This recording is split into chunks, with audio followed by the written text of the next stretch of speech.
Assalamualaikum warahmatullahi wabarakatuh. Halo teman-teman, kembali lagi dengan saya Intan Octaviani Putri dari kelas 12 1 nomor absen 16. Pada kesempatan kali ini saya akan menyampaikan materi mengenai harmoni sosial. Yang pertama adalah harmoni sosial, di mana harmoni sosial ini merupakan kerukunan yang menjadi cita-cita bersama, yaitu sistem sosial yang dapat berjalan dengan baik tanpa adanya konflik atau disintegrasi di dalam masyarakat. Harmoni sosial ini juga merupakan harapan yang disadari bersama di dalam tatanan kehidupan bermasyarakat, sehingga dapat memenuhi kebutuhan tiap-tiap pihak dengan baik. Dan harmoni sosial ini dapat menyelesaikan konflik tanpa mengganggu fungsi dan ketertiban sosial. Selanjutnya adalah integrasi sosial, di mana integrasi sosial merupakan proses penyatuan atau pembauran komponen-komponen sosial di masyarakat menjadi satu kesatuan yang utuh. Kemudian integrasi sosial tidak hanya dibutuhkan pada saat terjadi konflik sosial saja, tetapi dalam berbagai permasalahan sosial yang ada di masyarakat. Misalnya pada saat terjadi kesenjangan sosial, diskriminasi, eksklusivisme, primordialisme, politik identitas, dan berbagai masalah sosial lainnya. Selanjutnya adalah cara menjaga integrasi sosial. Yang pertama adalah adaptasi, yaitu apabila terjadi dinamika sosial atau perpecahan di dalam masyarakat, maka langkah awal yang dapat dilakukan yaitu beradaptasi dengan pengaruh yang ada. Yang kedua yaitu pencapaian tujuan. Masyarakat akan merumuskan tujuan bersama lalu menyepakatinya secara bersama. Dan yang ketiga adalah memelihara pola, yaitu memelihara pola yang sudah dibangun sehingga semua unsur dapat kembali terdorong untuk menjalankan sistem sosial yang sudah dibangun. Lalu yang keempat adalah integrasi, di mana semua unsur di dalam masyarakat melakukan tugasnya dengan baik dan memiliki solidaritas yang tinggi untuk melakukan penyesuaian. Selanjutnya adalah inklusi sosial. Jadi inklusi sosial ini merupakan alternatif yang dapat digunakan untuk menciptakan kesetaraan di dalam masyarakat. Lalu inklusi sosial ini mengedepankan pemberdayaan sumber daya yang ada di dalam masyarakat tanpa melihat perbedaan yang ada, baik dari segi suku, ras, agama, budaya, etnik, jenis kelamin, usia, dan bahkan status ekonomi. Jadi pada prinsipnya inklusi sosial ini merupakan upaya yang digunakan untuk menciptakan kesadaran di dalam diri masyarakat untuk menghormati hak-hak tiap individu.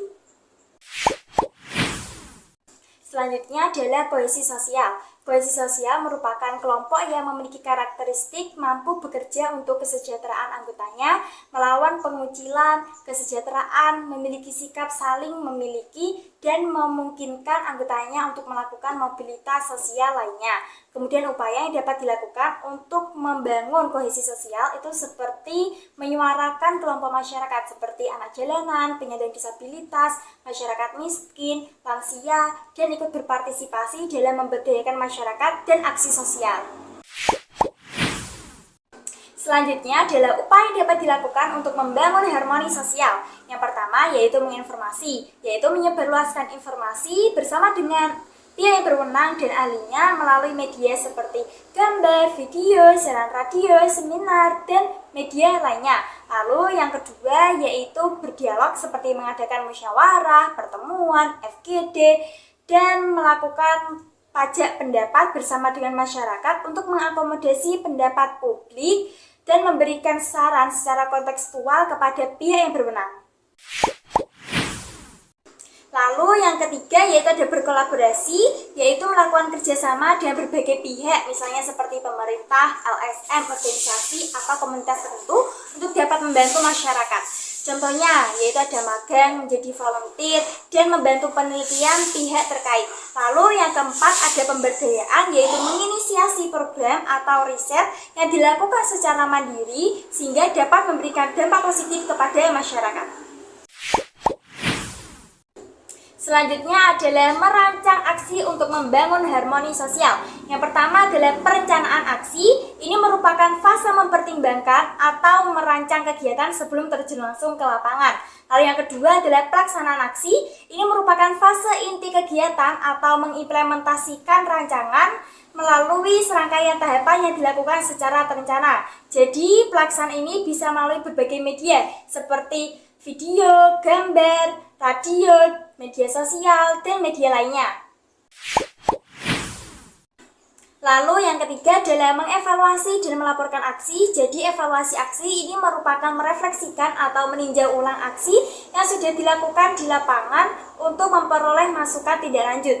Lalu dengan memanfaatkan jurnal harian sebagai bahan untuk merefleksikan hambatan, kekurangan, dan kondisi masyarakat selama di lapangan, itu dapat digunakan sebagai rekomendasi atau saran tindak lanjut.